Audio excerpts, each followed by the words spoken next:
tardes. Vamos a continuar pues ya con esta mesa redonda. Tengo el placer de comoderar esta mesa con el doctor Ivo Roca del Hospital Vall d'Hebron y el mismo Josep Brugat del Hospital Clínic. Es una mesa sobre tratamiento de las arritmias en pediatría, que sabéis que es un tema específico suficiente como para que le dediquemos una atención especial en el Congreso, y tendremos tres presentaciones. La primera, la Jorge Cerquella del Hospital Sant Joan de Barcelona, que nos va a hablar del manejo de los fármacos antiarrítmicos en pediatría. Buenas tardes ya y bueno, un honor y agradecer a la organización que nos haya dado pie y cabida en este congreso, que ya sabemos todos que está muy lleno de presentaciones, pero que cada vez, y veo que reiteradamente cada año, contáis con la pediatría y esto es de agradecer. Bueno, dentro del repertorio que vamos a hablar hoy de pediatría, pues vamos a empezar en lo que sería el abordaje terapéutico farmacológico inicialmente, y posteriormente mis compañeros hablarán de otras técnicas.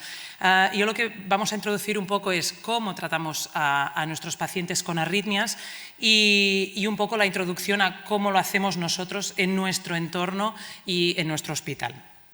El tratamiento en general, y cuando hablamos de farmacológico nos vamos a centrar en las taquicardias, varía mucho en función de la edad. Recordemos que nosotros vemos unos pacientes que va desde el feto, que está con taquicardias, pasando por un momento de la vida muy, muy delicado, que es el periodo neonatal y el periodo de lactante, donde los volúmenes circulantes y donde la fisiología del niño es muy distinta, a pasar también el periodo de lo escolar hasta adolescente. Por tanto, podemos tratar fetos o neonatos prematuros que pueden pesar 1 kilo, 1,5 kilos, o niños que ya pesan 100 kilos, ¿no? Entonces, nuestra clientela es muy variada. Entonces, además, tratamos patología de base sobre corazón sano o corazón que tiene cardiopatía congénita, operada o virgen, y además, pues lógicamente, diferentes tipos de taquicardia. Hace poco más de un año se publicó el documento de consenso en el tratamiento farmacológico y no farmacológico para el tratamiento de las arritmias en pediatría, primera vez que nos juntamos, un grupo de expertos de toda Europa y también de Estados Unidos, para ponernos de acuerdo en cuál sería la mejor estratégica o las recomendaciones. Tuvimos el honor de liderar, junto con el doctor Brugada, liderar este proyecto, y la verdad es que aprendimos mucho y fue un esfuerzo faraónico del que estamos muy orgullosos, y el que os voy a intentar hacer un pequeño resumen. Vamos a recordar también que esto es un consenso y, como tal, están los señores que opinan blanco, los señores que opinan negro y que acaban escribiendo gris, y esto pues todos sabemos lo que implica. Entonces, nosotros el abordaje es que una taquicardia paroxística supraventricular, ya sea por una vía accesoria o una taquicardia intranodal, va a tener un abordaje en el neonato y en el lactante, que inicialmente damos propranolol. Propranolol a dosis iniciales en general de 2 kilo día, 2 miligramos kilo día, repartido en 3 dosis intentamos, y le añadimos flecainida si no lo controlamos. Cuando ya se trata de un niño más mayorcito, a partir de los 3 años, y en el adolescente, lo que damos es flecainida y añadimos beta-bloqueantes si no controlamos con la flecainida. Y nos planteamos el hacer ablación si con estos dos fármacos no lo tenemos controlado, sea cual sea la edad. Por tanto, nuestra indicación para ablación, es decir, que dejamos el tratamiento farmacológico para pasar a la ablación, sería cuando no controlamos la taquicardia con 2 fármacos a cualquier edad, sea la edad que sea, cuando por encima de 25 kilos ya nos planteamos que ya no nos gusta tener a niños con medicación antiarrítmica, por tanto, indicamos la ablación con intención de retirar la medicación, y finalmente todo esto lo hacemos porque en nuestro entorno, en nuestro medio, pues para nosotros la técnica de evaluación es una técnica simplificada, segura y eficaz, como bueno, vamos manejando y vamos publicando, pero el caso es que esto nos funciona a nosotros, es decir, no tiene por qué ser la tónica general. Estas son nuestras indicaciones internas. El caso es que el neonato con una taquicardia con una taquicardia del origen que sea supraventricular, iniciamos con el propranolol, añadimos fleca si es necesario.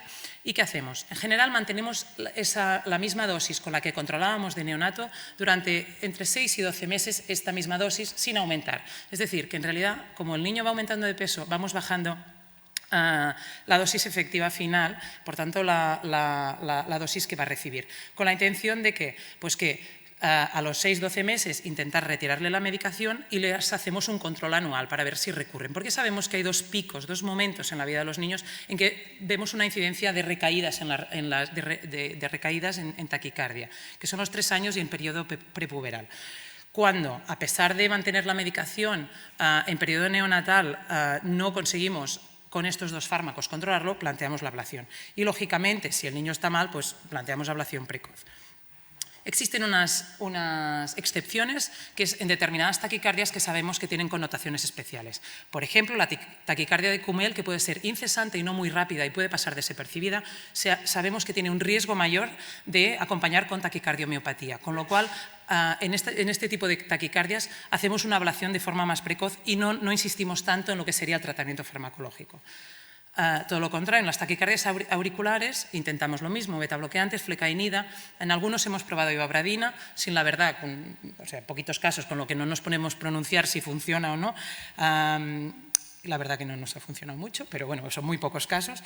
Pero el caso es que a menudo es de difícil manejo y, sobre todo, si son polimórficas, la ablación puede ser dificultosa, con lo cual aquí apretamos más en el tratamiento farmacológico y lo apuramos un poquito más. Está claro que la ablación, pues, inicialmente pues, tendíamos más a sistemas convencionales, o sea, de ablación convencional, sobre todo, aunque fuera en el lado izquierdo, si tiene foramen oval, pues podemos abordar pues, taquicardias en el origen de las venas pulmonares o similares, pero ahora estamos empezando ya a utilizar la cartografía en estos pacientes, sobre todo cuando son por lado izquierdo. Otro tipo de taquicardia que tiene connotaciones especiales pues es la taquicardia ectópica de la unión, que sabemos que es de muy difícil manejo farmacológico y también indicamos ablación precoz, con lo cual tampoco insistimos de forma incidente el uso farmacológico. Y el grupo de las extrasístoles ventriculares, no tenemos que perder la pista que si cumple características de benignas, no tenemos por qué dar tratamiento, a no ser que, lógicamente, pues, el niño esté asintomático, que esté sintomático, que perciba o que el número sea muy alto, que ponga en peligro pues, la buena función cardíaca, es decir, que empieza a dilatar el corazón y exista pues, disfunción ventricular. Iniciamos tratamiento con betabloqueantes, le añadimos más o menos flecainida. Y nos plantearemos, si no controlamos con esto y realmente hubiera disfunción, pues el hecho de hacer la ablación, ya sea por sistemas de pace mapping o por cartografía. Pero lo que es importante es descartar patología de base, como ya todos sabemos, sobre todo para QT largo, donde mantendremos lógicamente los betabloqueantes, ya sea por la taquicardia catecolaminérgica, pero no olvidemos también que estos pacientes con extrasístoles ventriculares, aun siendo monomórficas, pueden tener tumores miocárdicos que inicialmente pueden ser pequeños y pasar desapercibidos, o como es en este caso, pues un gran tumor que provocaba unas taquicardias ventriculares tipo como esta y que se han controlado médicamente con fármacos. Además, pues, el abordaje de las taquicardias ventriculares, pues damos, aquí ya sí que combinamos betabloqueantes, la flecainida, la amiodarona, que si veis es la única vez que he nombrado la amiodarona, la reservamos para casos muy excepcionales. Nos planteamos en las taquicardias ventriculares la ablación por pace mapping y cada vez más por cartografía, como es en este caso que sí entra, como es en este caso, que es una taquicardia en una niña de 4 años en la que había una disfunción ventricular y que finalmente con el doctor Berruezo hicimos un mapeo por sistema de Carto y lo que encontramos un origen en el seno coronario derecho que provocaba estas taquicardias. Entonces, y la niña tenía 4 años. Entonces, aquí, a pesar de medicación, existía disfunción ventricular y ya no insistimos más en la medicación y nos fuimos a abordarlo mediante la ablación. No olvidemos tampoco pues, que las taquicardias se pueden producir en cardiopatías congénitas y se pueden producir en corazones en situación basal sin que hayan sido sometidas a cirugía, sobre todo, por ejemplo, las L-transposiciones, las inversiones ventriculares que se acompañan de taquicardias y además todas las relacionadas con la enfermedad de Epstein, que es el desplazamiento a dirección apical de la válvula tricúspide en el ventrículo derecho y lo que hace que va asociado a vías accesorias múltiples en muchos casos. En el postoperatorio inmediato podemos ver la arritmia más frecuente es el JET y sobre todo hay que tener en cuenta Hay que tener en cuenta que tenemos que pensar en enfriar el paciente, bajar las aminas para intentar reducir el riesgo de taquicardia. Se puede precisar amiodarona en estos casos, pero a veces hemos tenido la necesidad de entrar al niño a hacer una ablación en situación de disfunción ventricular en un postoperatorio relativamente inmediato por el hecho de la disfunción incontrolable por culpa de esta taquicardia. Y finalmente, sabemos que en el postoperatorio tardío los pacientes pueden estar afectos de flúter pericicatriciales por las atriotomías al canular estos pacientes para la circulación extracorpórea, así como las taquicardias ventriculares por ventriculotomía. El paradigma de estas es la tetralogía de Fallot, donde cortamos el ventrículo derecho y allí es el sustrato ideal para que se produzcan taquicardias alrededor de esta cicatriz. Y tenemos otro campo, que es el campo de las taquicardias fetales, que nos puede parecer inalcanzable, pero es alcanzable. ¿Por qué? Pues las taquicardias fetales las podemos estudiar, pero de forma distinta. No le podemos hacer un electrocardiograma al feto, sino que lo que tenemos que hacer pues estudiar de forma indirecta, lo hacemos con la ecografía. Las taquicardias fetales se estudian por sistema de Doppler, entre otros, y lo que las definimos por patrones, pues por ejemplo, VA corto, que lo que hacemos es que miramos, esta sería la contracción ventricular y esta sería la contracción auricular y podemos contar intervalos y a partir de estos intervalos y la relación que tienen entre ellos podemos establecer o sospechar cuáles serían las taquicardias. Las taquicardias de VA corto, inicialmente las evaluamos y si no existe hidrops, es decir, no hay signos de insuficiencia cardíaca fetal, empezamos dando digoxina a la madre. Recordemos que para que llegue el feto tenemos que tratar a una madre, por tanto hay que hacer seguimiento electrocardiográfico de la madre también para no intoxicarla. Cuando ya el feto está hidrópico, tenemos que dar digoxina con flecainida. Cuando el VA es largo, tenemos que pensar en otro tipo de taquicardias y el tratamiento de elección pues es flecainida o sotalol. Y cuando nos planteamos un flúter donde lo que vemos son contracciones auriculares el doble de las ventriculares, pues damos directamente sotalol porque se ha demostrado que su eficacia es mayor. Finalmente, cuando los VA son superpuestos, con lo cual estamos ante una taquicardia ectópica de la unión, como vemos aquí, la droga de elección en estos casos es la amiodarona. Ya para terminar, 2 puntos sobre 2 fármacos característicos, los betabloqueantes. En general damos propranolol cuando son niños pequeños. Recordar que en lactantes el propranolol puede dar hipoglicemia, por tanto hay que controlarlo sobre todo cuando son muy pequeños, y que las suspensiones que siempre se ha utilizado 1 miligramo mililitro, esto implicaba tener unos botes enormes que además se tenían que guardar en nevera y que tenían que darles unos jeringazos enormes a los niños que a lo mejor comían muy poco y que ya les saciaba y era muy difícil alimentarles, pues las suspensiones de más concentración no hay que guardarlas en nevera, tienen una caducidad mucho mayor y son bastante más cómodas. Y cuando ya son un poco más mayores utilizamos el bisoprolol cada vez más nosotros y que nos está dando unos resultados excelentes. Y luego la flecainida. Solo recordar, para los que no estáis acostumbrados con los niños, la flecainida tiene una absorción alterada con la leche, de manera que yo digo que yo les explico a las familias que si siempre le dan la flecainida con el biberón, pues que le den siempre con el biberón, pero que no den una dosis con biberón y una dosis sin biberón, porque lo que vamos a tener son fluctuaciones de la dosis terapéutica. Y finalmente recordar que la flecainida puede dar irritabilidad e hiperactividad, con lo cual cuando están en tratamiento con flecainida puede ser que los papás te digan el niño está insoportable. Sí señora, no sé. Suspensión de 20 miligramos mililitro, por tanto es muy concentrada, hay que ir con cuidado con las dosis. Y solo deciros, introduciros la amiodarona para nosotros, teniendo en cuenta los efectos secundarios, sobre todo a largo plazo, la reservamos, como habéis visto, para cosas muy concretas. La droneradona y el bernacalan no los hemos probado, no los hemos utilizado y no existe literatura. Y la dexmetomidina, que sí que hay grupos que la utilizan, sobre todo en la prevención de arritmias en el postoperatorio de cardiopatías congénitas, nosotros no tenemos experiencia porque no lo hemos necesitado, me refiero que no tenemos ningún problema, pero de momento nos hemos apañado con lo que teníamos.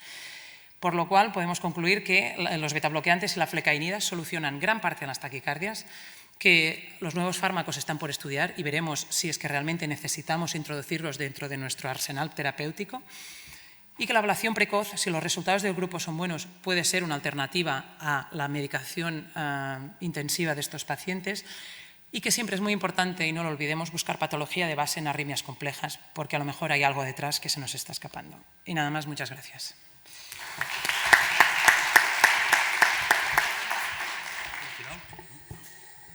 Gracias, doctora Sarquella. La discusión, si les parece, será al final. Y ahora la doctora Marta Ortega, del Hospital Universitario de La Paz, nos va a explicar qué hacer si los fármacos fallan o qué hacer de primera elección, es decir, de la ablación. Bueno, buenas tardes. Gracias a la organización por invitarme a dar la charla. Y bueno, el título de mi presentación es esta, ¿no?, que veis, indicación y particularidades principalmente de los estudios electrofisiológicos y ablación en pediatría. Bueno, cuando tenemos un niño y queremos indicar una ablación, pues siempre lo ponemos sobre una balanza, ¿no? ¿Cuáles son los beneficios, por un lado, de la ablación frente a los riesgos, ¿no? Teniendo en cuenta que la historia natural de la arritmia es importante. No va a ser igual un mismo tipo de taquicardia en un paciente neonato o un paciente mayor, adolescente. Y además saber pues, qué efectos, si ya ha probado el paciente alguna medicación, pues si tiene efectos secundarios o que nos favorezcan a inclinarnos más hacia un lado o a otro de la balanza. En cuanto a la forma de presentación, es verdad que las arritmias en pediatría van a ser un poquito distintas a las que vemos en la edad adulta.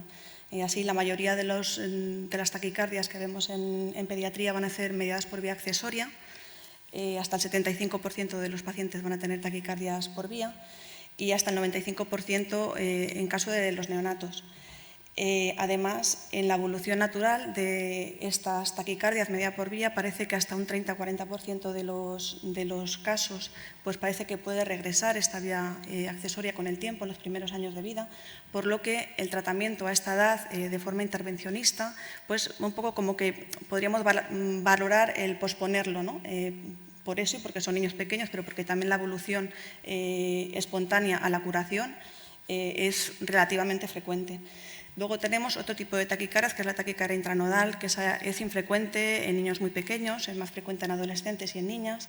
La taquicardia auricular focal es más frecuente que se dé pues, en focos de orejuela, a diferencia del adulto, y suelen ser taquicardias también que son incesantes y que cursan con taquimiocardiopatía, al igual que la taquicardia ectópica de la unión, como veis aquí abajo, son estas dos que, no sé si puedo, aquí, esta que hay aquí es que no tengo puntero. ¿Esto es un puntero?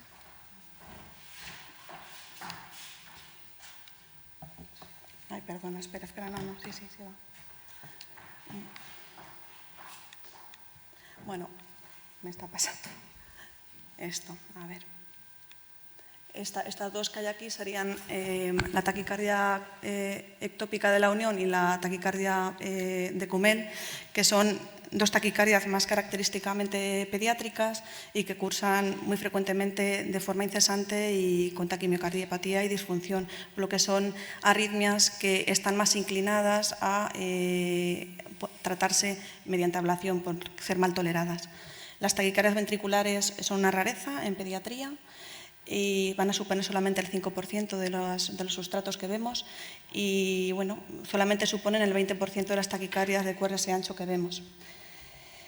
En cuanto a la eficacia y las complicaciones de ablación, que estaríamos ahora valorando un poco la balanza, ¿no?, del pro y los contras de meter al paciente a ablación, pues hay varios registros pediátricos y en general la eficacia es alta. Como veis aquí, hay dos registros que son antiguos, pero son los que tenemos. La eficacia pues, es del torno al 90%, tenemos un índice de recurrencias del torno al 10% y luego las complicaciones, que son el 3%, que también es lo que nos importa para valorar el otro lado de la balanza.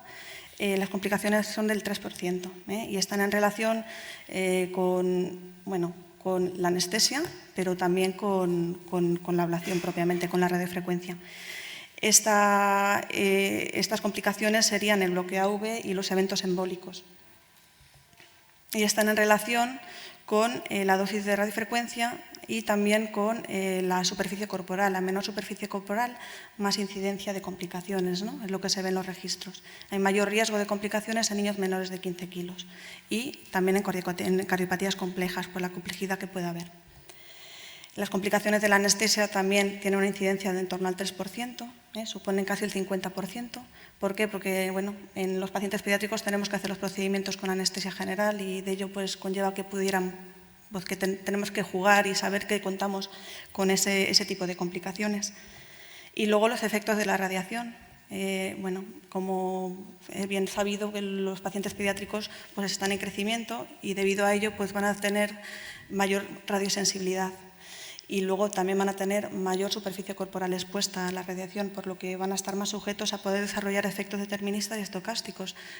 Son pacientes que van a tener mayor esperanza de vida y que por lo tanto van a poder desarrollar o van a tener más tiempo para poder desarrollar cánceres, ¿no? Se estima que en torno de 2 de cada 10.000 casos intervencionistas en niños acaban con desarrollo de cáncer.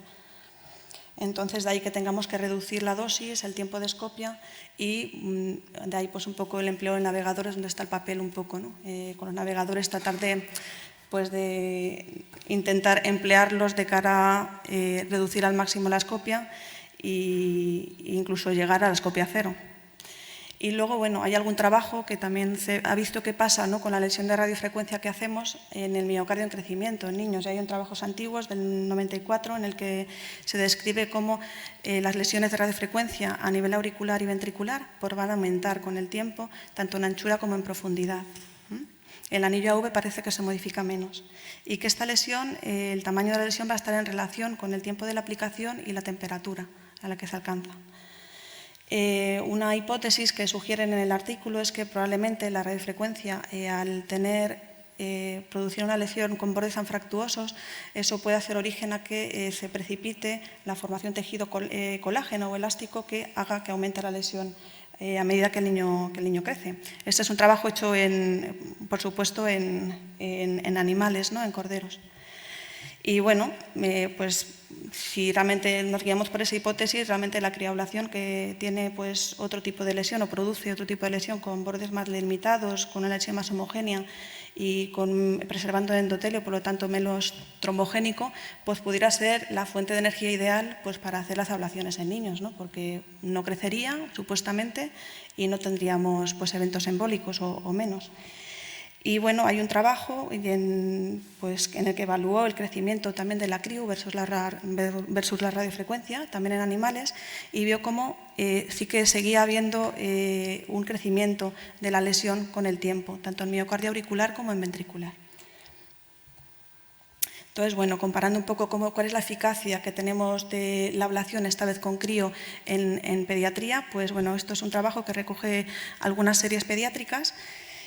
Y vemos cómo la taquicardia intranodal, la eficacia pues es muy alta, es comparativa con lo que tenemos con la radiofrecuencia. La eficacia para el tratamiento con crío de las taquicardias por reentrada V pues es eficaz, pero no tan eficaz como con la radiofrecuencia. Es muy eficaz en el caso de la taquicardia ectópica de la unión. Como hemos dicho, una taquicardia que es muy incesante, que cursa con taquimiocardiopatía y que va a ser el tratamiento de elección. Y debido a que no hay todavía ningún caso de bloqueo AV o de lesión coronaria publicada hasta la fecha, por lo menos que sepa, pues no tiene esas complicaciones tan relevantes como puede tener la radiofrecuencia. ¿A expensas de qué? A expensas de que va a haber un mayor índice de recurrencias, ¿no? Tenemos más recurrencias con la criablación que con la radiofrecuencia. Entonces, volviendo a nuestra balanza, en el que metemos al niño, cuáles son los pros, los contras de ponerle para la ablación, pues podríamos tener claro que niños mayores de 15 kilos, pues desde luego nos vamos a inclinar claramente por hacer el procedimiento de ablación, mientras que niños pequeños en los que podemos tener más riesgo y más complicaciones, pues nos podríamos reservar más, ¿no? Entonces, en niños pequeños, pues como hemos comentado, hay más incidencia de complicaciones, es lo último que queremos y por lo tanto lo más importante va a ser priorizar la seguridad. Y para ello pues, se aconseja hacer aplicaciones cortas, pocas aplicaciones, con baja temperatura, utilizar catéteres de punta pequeña, limitar los accesos, el mínimo posible de punciones vasculares y que sean accesos pues, también con catéteres de ablación pequeños de 5 o 6 French, utilizar una dosis mínima de rayos. Si se puede hacer sin escopia, mejor, con uso de navegador. Luego, en cuanto al acceso transeptal o retrógrado, para acceder a las vías accesorias, que es el sustrato más predominante en pediatría del lado izquierdo, pues ha habido algún trabajo que han descrito un poco qué es lo que mejor va, ¿no? El paciente, lo que menos complicaciones asocia. Y bueno, hay alguna publicación que hace referencia a que con el abordaje retrógrado aórtico pues se lesiona, hay más complicaciones vasculares, inguinales y que puede haber lesión coronaria al pasar la válvula aórtica y que aparte la movilidad del catéter en un ventrículo izquierdo pequeño pues puede ser más difícil, ¿no?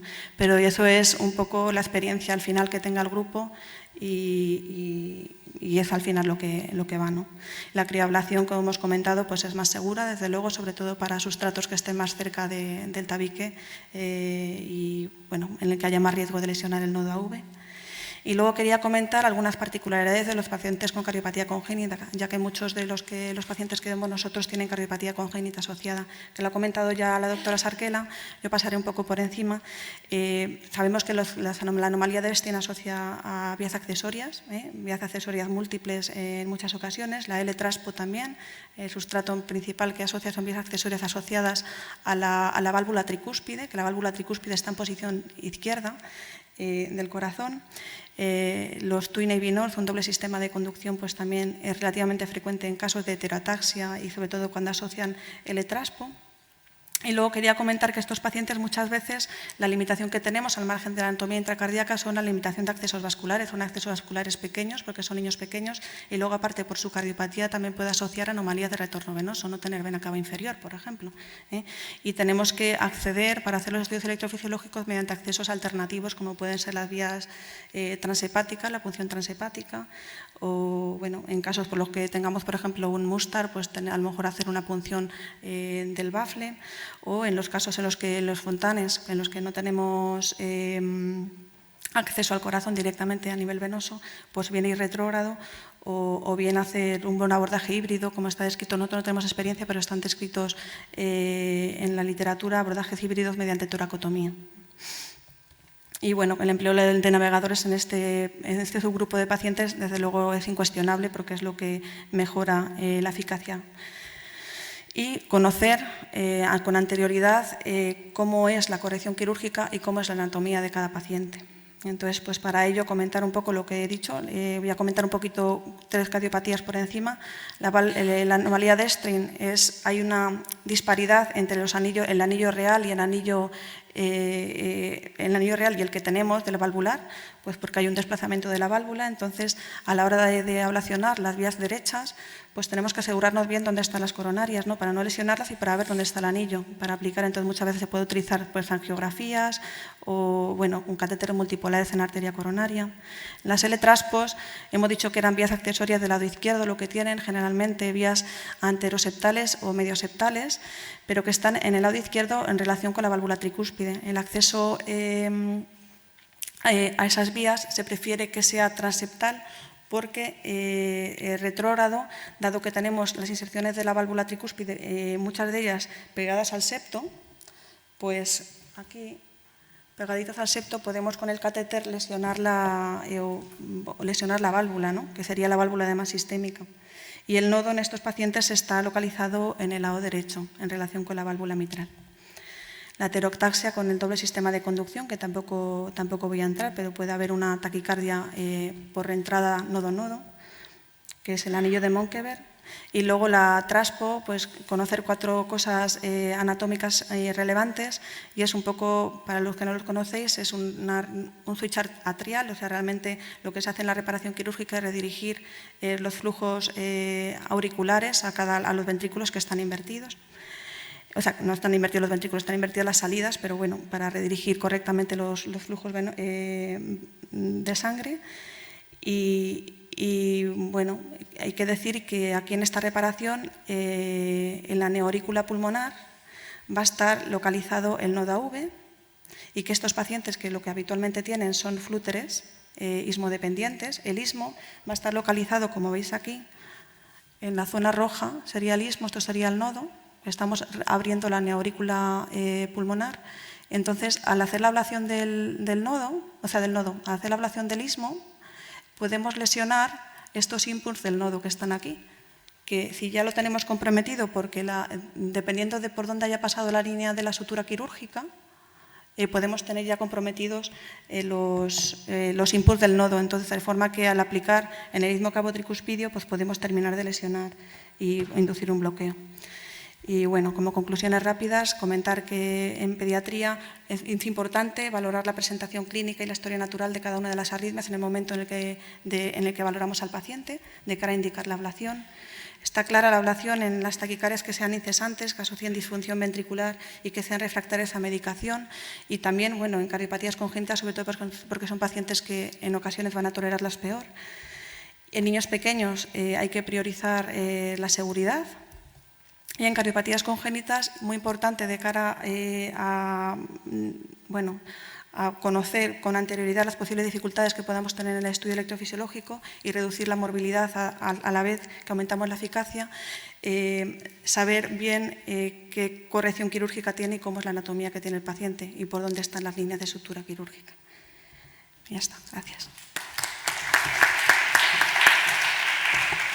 Gracias, Marta. La última presentación del doctor Ferran Rosés Noguer del Royal Brompton hasta hace 3 días, desde hace 2 días, exacto, en el Vall d'Hebron, que nos va a hablar sobre indicación e implante de dispositivos en pediatría. Bien, buenas tardes a todos. Muchas gracias a la organización por darme esta oportunidad.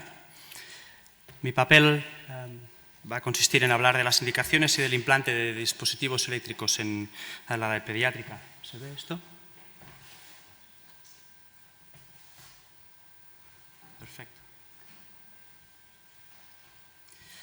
Y simplemente quiero decirles que hablar de marcapasos, de resincronizadores y de desfibriladores en niños en 12 minutos es imposible, así que voy a intentar explicarlos qué es lo que hacemos nosotros. Y antes que nada, cuando uno se tiene que enfrentar a un paciente que necesita un dispositivo eléctrico en la edad pediátrica, hay que tener unas consideraciones generales importantes. La primera es que muchos de estos pacientes van a tener cardiopatías congénitas, así que tenemos que conocer bien la anatomía, la fisiología y todas las intervenciones quirúrgicas que se hayan podido realizar en estos pacientes. Es importante saber que debido a alguna de estas intervenciones quirúrgicas quizá no tenemos acceso al corazón. Es importante saber que estos pacientes quizás eran pequeños y que el tamaño en estos casos sí importa. Es importante saber que estos pacientes van a crecer, así que cuando planeamos una intervención en un paciente de edad pediátrica tenemos que considerar no solo lo que necesita este paciente a día de hoy, sino qué es lo que va a pasar cuando tenga 15 años o 16 años. Es importante también tener en cuenta que la industria no diseña dispositivos para nosotros. Nosotros utilizamos los dispositivos que se han creado para pacientes adultos, así que los pediatras tenemos que ser inventivos, tenemos que individualizar muchas veces el tratamiento y es importantísimo que esto se haga en centros con experiencia en cardiopatías congénitas. Gracias al doctor Brugada y al equipo que os reunisteis hace un año, nuestra vida es bastante más fácil a día de hoy porque tenemos al menos un consenso y unas recomendaciones. Y si entramos específicamente en hablar de marcapasos, no voy a detallar todas las guidelines porque por alguna cosa están escritas, todo el mundo las puede ver. Y me interesa muchísimo más hablar de qué es lo que hacemos. Una vez tenemos un paciente con un bloqueo auriculoventricular postoperatorio, cómo le ponemos un marcapasos y qué es lo que hay que considerar cuando hay que implantar uno. Hay 3 cosas que uno tiene que tener en cuenta cuando va a poner un marcapasos a un niño. Y uno es qué vía vamos a utilizar, si vamos a implantar un marcapasos epicárdico o un marcapasos endocárdico, si va a ser un dispositivo monocameral o un dispositivo de doble cámara, si vamos a poner un electrodo en el ventrículo derecho o un electrodo en el ventrículo izquierdo. Y todas esas cosas que hemos hablado al principio, esas consideraciones generales ahora toman una relevancia especial. Concretamente en el consenso se habla y se dan unas recomendaciones de cómo abordar este problema y se considera básicamente que en pacientes pequeños de menos de 20 kilogramos la vía ideal de implantación debería ser epicárdica, aunque como ustedes ven aquí ya se especifica que depende de la experiencia de cada centro. El centro en el que llevo trabajando los últimos 4 años tenemos una formación y una experiencia de hacer esto de forma transvenosa y os voy a explicar un poco mi experiencia. El motivo por el cual algunos centros optan por poner dispositivos transvenosos, incluso en niños pequeños, es por estos dos estudios. El primero se hace de unos cuantos años, desde el 2004, y el último es de hace poco, donde se ve claramente que la supervivencia de los electrodos, tanto auriculares como ventriculares, si son por vía endocárdica, es muchísimo mejor que los casos epicárdicos. Y por esto nosotros en el Brompton utilizamos este abordaje. Hay que tener en cuenta que algunos se puede pensar que no es factible hacerlo y la respuesta es no, sí que se puede hacer, pero hay que tener unas consideraciones importantes a la hora de implantar estos dispositivos. Este es un niño de 3,5 kilos que nació con un bloqueo auriculoventricular congénito, tenía indicaciones de pacing y así que le pusimos un marcapasos. Como pueden ver, hay que tener en cuenta que hay que dejar un loop en la aurícula derecha cuando se coloca el electrodo, porque este niño va a crecer y va a crecer muy rápido. Y como veis aquí, esta es secuencia de radiografías sobre el mismo paciente. Esto es la de cuando tenía un mes, esta es de cuando tenía 2 años y medio, hasta que tenía 10. Y si alguno se ha percatado aquí ya, cuando el paciente tenía 10 años ya le hemos cambiado el generador una vez, pero el cable sigue siendo el mismo. Y con el crecimiento, básicamente el loop, que era muy grande cuando era pequeñito, deja de serlo cuando es mayor. Otra cosa importante que seguramente algunos se ha percatado es cómo es que no le ponemos un marcapasos de doble cámara a este paciente, porque tiene un bloqueo auriculoventricular congénito completo. Pues esto es debido a este artículo que se publicó en el 2003, donde se vio claramente que en pacientes pediátricos, y este es un artículo claramente pediátrico, no es necesario darles un marcapasos de doble cámara, digamos, porque no tiene efecto en la función del ventrículo izquierdo. Sí que tiene un poco, si os fijáis, la fracción de acortamiento de estos ventrículos es ligeramente inferior cuando solo se hace un tipo de pacing monocameral, pero si los corazones son normales y la función de acción es normal al principio, al cabo de, y este estudio tiene un seguimiento de 10 años, la función no se deprime. Además hay que tener en cuenta, y esto es uno cuando intenta poner cables auriculares en niños realmente pequeños, es muy difícil dejar loops y tienden a desplazarse. Así que es mejor no ponerlo y esperarte que el niño crezca y cuando sea mayor le tengas que cambiar el generador, le haces un upgrade a un marcapasos bicameral y así no tienes que volver al cabo de 3 meses a recolocar el cable auricular. Otro tema importantísimo y que está tomando una relevancia muy importante en cardiopatías congénitas y en la edad pediátrica es dónde colocamos los electrodos. Y esto es un paper que se publicó hace un año más o menos, es un registro multicéntrico de los mayores hospitales pediátricos de Europa, incluso de algunos de los centros de Estados Unidos, donde se comparó la evolución de la función ventricular de los pacientes en función de dónde se habían colocado los electrodos, dado que necesitaban, cuando ya tenían la indicación de un marcapasos. Y como veis, el pacing en la pared lateral del ventrículo izquierdo y el ápex del ventrículo izquierdo es donde mejor se preservó la función del ventrículo izquierdo. Esto es una cosa que en adultos no se hace porque nadie va a abrirle el tórax a un paciente para ponerle solo un cable en el ventrículo izquierdo, pero esto es una cosa que sí hacemos en niños porque a veces estos pacientes necesitan otras cirugías por otro motivo. Así que si tenemos un bloqueo completo postquirúrgico después de una reparación de una comunicación interauricular, quizá vale la pena tener en cuenta que donde tenemos que colocar los electrodos es en el ápex del ventrículo izquierdo. Una cosa importante que se observó en este estudio es que colocarlos donde se solían colocar 15 años atrás, que es en el tracto de salida del ventrículo derecho, esto se asocia con la peor evolución en cuanto a la función del ventrículo izquierdo. Otra cosa importante en este estudio, como verán aquí, es que los electrodos puestos en el ápex del ventrículo derecho, que es donde los ponemos cuando los ponemos de forma transvenosa, pues no van tan mal. Y esto también es lo que hemos visto en nuestra experiencia. Si nos movemos a las terapias de resincronización, como ven, las guías que tenemos a día de hoy no hablan absolutamente de nada de niños. Así que hay que hacer unas consideraciones importantes. Es importante saber que el 70% de los pacientes que van a requerir un resincronizador en la edad pediátrica son pacientes que tienen cardiopatías congénitas. Es un grupo tremendamente heterogéneo y esto implica que el ventrículo puede ser morfológicamente derecho, morfológicamente izquierdo o indeterminado y por lo tanto prever la evolución y cómo va a responder este ventrículo es distinto y diferente. La incidencia de bloqueo de rama izquierda verdadero en pacientes de edad pediátrica es muy baja, es alrededor del 10%, y los QRS son claramente inferiores. Así que todas las guías que utilizamos para los adultos, nosotros no las podemos utilizar. Otra cosa importante es que la etiología es raramente isquémica, que esto determina también el hecho de cuando uno mira los outcomes de la terapia de resincronización en pacientes pediátricos, es claramente muy buena. Si os fijáis aquí, estos son los únicos 3 estudios que existen a día de hoy de los resultados de terapia de resincronización en niños, y la tasa de respondedores es alrededor del 80-85%, que es claramente superior a la de los adultos. Los factores predictores de buen pronóstico son pacientes en que se ha inducido una disfunción izquierda por culpa de un marcapasos previo y pacientes que tienen un ventrículo izquierdo sistémico. Factores de mal pronóstico son aquellos en que se producen en pacientes que tienen miocardiopatías dilatadas primarias o en pacientes que llegan a la terapia de resincronización cuando están claramente en clases funcionales peores.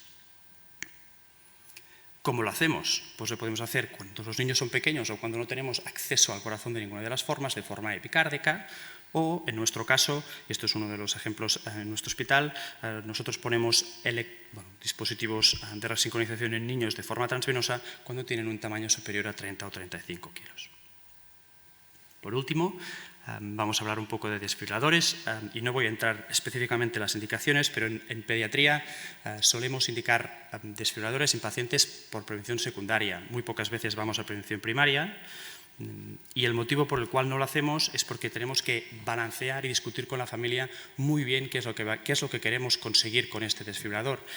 Por supuesto, queremos disminuir el riesgo de muerte súbita, no hay ninguna duda, pero en el otro lado de la balanza hay cosas muy importantes que van a afectar a este paciente durante muchos años. Y aparte de los que hemos comentado desde el punto de vista de marcapasos, hay que destacar estas 3. Los electrodos van a fallar, lo sabemos, hay un riesgo mayor de descargas inapropiadas y tiene un impacto psicológico en los adolescentes brutal. Este es uno de nuestros pacientes con long QT, que tuvo una muerte súbita en la calle y le pusimos un desfibrilador. Este es un paciente de 12 años, por lo tanto ya bastante mayor, le pusimos un dispositivo de doble cámara, hay un cable auricular y lo hacemos porque con síndrome de long QT queremos a veces utilizar atrial pacing y como ven le hemos dejado un buen loop en el ventrículo, en el cable ventricular porque el padre de este niño era una torre de 1,95 m, así que sabemos que este niño va a crecer más. Está claro que los beneficios de los desfibriladores transvenosos los conocemos bien, entendemos muy bien cómo funcionan, los dispositivos son claramente de tamaño más pequeño comparado con otros, que ahora hablaremos, los podemos programar muy bien y nos permiten pacing y también ATP. El problema es que, y lo sabemos claramente, el riesgo de oclusión venosa, de endocarditis, de descargas inapropiadas y de fallo del cable es muchísimo superior a los adultos. Así que cuando, al menos yo terminaba de llegar al Brompton cuando salió este dispositivo, que es el de Cameron Health, que ahora es de Boston Scientific, todos los cardiólogos pediátricos estábamos claramente entusiasmados con la aparición de este dispositivo, porque básicamente nos ahorra todas las complicaciones que tienen los desfibriladores transvenosos y además ofrecía seguridad, ¿no? Y así que nosotros pusimos unos cuantos al principio, de hecho publicamos nuestra serie y las ventajas están clarísimas, no necesitamos acceso al corazón. El problema es que, como pueden ver, este es uno de nuestros pacientes con un desfibrilador. Este desfibrilador es enorme, es muchísimo mayor que cualquiera y el impacto que tiene en la pared lateral del tórax de este paciente, que tiene 34 kilos, es significativamente mayor que la que tendrá en un adulto de 65 kilos. Y el riesgo de decúbitos es claramente mayor. Así que hay que ser muy cuidadoso con la técnica quirúrgica en estos pacientes. No permite pacing y me voy a permitir destinar el último segundo de esta charla a hablar de una de las complicaciones más importantes con estos dispositivos, que además estaba en la presentación de ayer y se comentó que este dispositivo es el mejor que se puede probar en pediatría. Y mi respuesta ante esto sería sí, pero con precauciones. La precaución más importante es que el riesgo de descargas inapropiadas por sobresensado de la onda T es enorme en pacientes pediátricos. Os he hecho aquí un resumen de la experiencia que tenemos. Esto no está actualizado porque lo hice hace poco, así que faltan algunos de los últimos registros de pacientes con desfibriladores subcutáneos y como veis nuestra experiencia, que la publicamos en el 2012, tenía un riesgo de sobresensado de la onda T y de descargas inapropiadas de alrededor del 25%, que es el doble que la que tiene en la población adulta, ¿no? Como podéis ver aquí en el electrograma, el dispositivo sobresensa la onda T todo el rato hasta que le da una descarga inapropiada, ¿no? Esto es importante por varios motivos, y el primero es porque en los pacientes que queremos darles un desfibrilador son aquellos que tienen normalmente alteraciones en el electrocardiograma basal, pacientes con miocardiopatía hipertrófica, pacientes con síndrome de long QT o pacientes con cardiopatías congénitas que tienen un electrovasal anormal. Y esto provoca claramente que, como veis en la curva aquí, los pacientes pediátricos tienen un problema importante. Así que desde que detectamos este problema en el Brompton, nosotros seleccionamos muy bien a los pacientes antes de ponerles uno de estos desfibriladores. Y lo que hacemos es que, uno, los discutimos todos en un foro donde no solo hay electrofisiólogos pediátricos, sino también hay electrofisiólogos de adultos. Nos preocupan los electros basales anormales y siempre los hacemos screening que, digamos, con la herramienta que el dispositivo lleva, tienen que pasar al menos 2 de los 3 vectores, y lo hacemos con el paciente tumbado, con el paciente de pie y con pico de ejercicio, para comprobar que esto no cambia durante el ejercicio máximo. Y esto es todo, creo. Muchísimas gracias.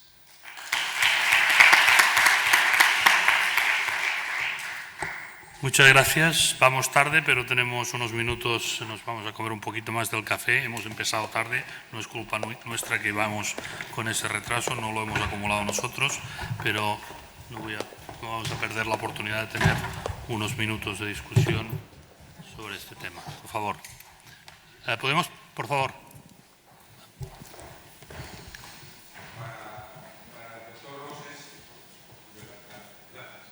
Para el doctor Roses, ¿tenéis incidencia en pacientes jovencitos o pequeñitos que le dejáis mucho loop en la aurícula de arritmias ventriculares o incluso muerte súbita? No, no tenemos ninguna, y es una cosa que estamos revisando a día de hoy, la evolución a largo plazo de cómo funcionan y cómo van estos loops dejados específicamente en pacientes pediátricos, y la respuesta es no tenemos ninguna a día de hoy, y tenemos más de 100 pacientes con esto. Y aún estoy yendo años en los historiales del Brompton. No tenemos ninguna. A veces migran y se van al tracto derecho, esto pasa a veces, pero no hemos tenido ningún paciente que tenga una taquicardia ventricular debido a ello. Sí. Doctor Sabaté. Sí, al doctor Roses. ¿Tienes experiencia o piensas que tiene algún futuro los nuevos marcapasos sin cables en los niños? Sí, las tienen, pero no con los dispositivos actuales. El dispositivo que tenemos a día de hoy necesita un catéter para implantarlo que tiene 14 French.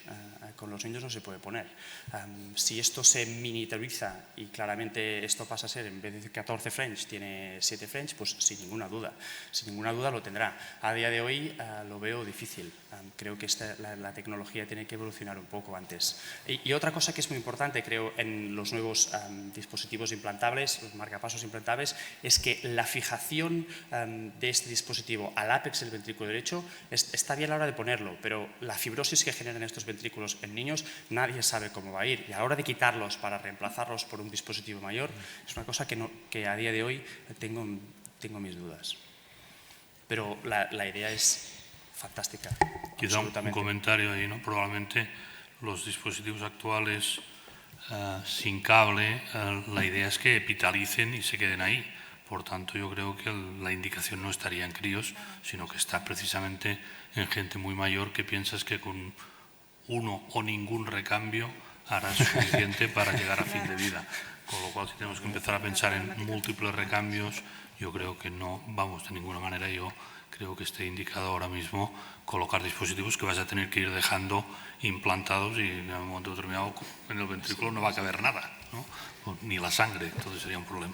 Sí, solo quería hacer una apreciación, es que cualquier servicio que empiece a poner marcapasos transvenosos en pacientes de edad pequeña, cuando pones un electrodo en un niño, sabes que lo vas a tener que quitar. Así que todos los hospitales tienen que desarrollar un programa de extracción de cables que vaya a la par con el servicio de implantación de ellos. Porque el Brompton utilizamos láser para hacerlo, y es esencial, porque si no, a los que tienen 15 años o que tienen 20 años terminan con 3 cables y con una oclusión de vena cava superior. Quizá para Marta, yo creo que has hecho una presentación muy prudente, ¿no? Pero presentando además unos datos que yo creo que son poco aceptables en el momento actual. Presentar series en donde la eficacia está entre el 60 y el 70%, yo creo que eso es poco aceptable. En crío, por ejemplo, yo creo que no debería nadie meterse a hacer ablación pediátrica si no puede asegurar un éxito por encima del 95%, sino yo creo que estamos falsificando la realidad de lo que debería ser. Yo creo por eso el hecho de que se concentren casos en centros hiperespecializados, yo creo que es lo que debería ser para los muy pequeños, a partir de cierta edad. Yo creo que no tiene ningún secreto hacer ablaciones a alguien de 40 kilos, eso es como un adulto joven, ¿no? Pero yo creo que los de menos de 15 kilos, que son los que hay, afortunadamente no hay centenares de pacientes, yo creo que ahí tendríamos que asegurar. A mí me llama la atención que estés constantemente hablando de la alta tasa de complicaciones. Nosotros tenemos una altísima experiencia, más de 200 niños de menos de 15 kilos, nuestra tasa de complicaciones, es cero. Y nuestra tasa de éxito es 99%. Y yo creo que si no es así, ya sé que 0 o 99 es muy complicado, pero es igual, 0,5 y 98, pues tienen que ser los estándares de calidad que debemos asegurar para poder meterse en ese tipo. Si no, no hay que meterse. Cuando hablas, por ejemplo, de la necesidad de priorizar la seguridad sin ninguna duda. Sin ninguna duda, la seguridad se prioriza haciendo procedimientos de 20 minutos y un catéter o 2 como máximo. La seguridad no se prioriza colocando 4 o 5 catéteres y tardando 5 horas en hacer una evaluación. Ahí es donde se complican. Ahí es donde tienes complicaciones venosas, complicaciones arteriales, complicaciones de la cantidad de radiación, etcétera, etcétera. Yo creo que hay que priorizar programas absolutamente dirigidos, como tú muy bien decías, a priorizar la seguridad, a hacer cosas muy simples, muy fáciles. Hay que ir a lo que hay que ir. Ese individuo hay que solucionarle un problema que no se puede solucionar con fármacos o que le está provocando conflicto mayor. Hay que entrar a hacer lo que uno tiene que hacer y largarse. Y punto. Y eso yo creo que es algo que es complicado de explicar, que yo veo que no se sigue haciendo y que la gente sigue complicándose mucho con los procedimientos, que es lo que al final lleva a las series como las que presentas, que es que a mí me parecen inaceptables. No, vamos, yo no he presentado la serie, lo que hay publicado. Sí, las que hay, O sea, que lo que hay publicado es lo que hay, las complicaciones es la incidencia en la que hay publicada, de complicaciones el 3%, o sea, es que es así, es baja. O sea, a mí me parece que la eficacia de los procedimientos es alta, 90%, 95%, me parece una eficacia alta. La taquicardia intranodal, por ejemplo. O sea, que estamos casi equiparable a la población adulta. O sea, es la realidad. No sé. Evidentemente hay que incidir en niños pequeños y en niños pequeños pues la seguridad es lo primero y como la seguridad es lo primero pues incidir en hacer procedimientos que sean lo más cortos posibles, con limitación, o sea, intentando meter el menor número de catéteres, catéteres de ablación también pequeños, de 5 o 6 French, que es con lo que disponemos ahora, y hacer aplicaciones cortas y las menos posibles, no hacer seguridad y no hacer aplicaciones de prueba. Es lo que, no sé si, no he dicho otra cosa distinta a la que decías tú. Yo un par de preguntas o comentarios.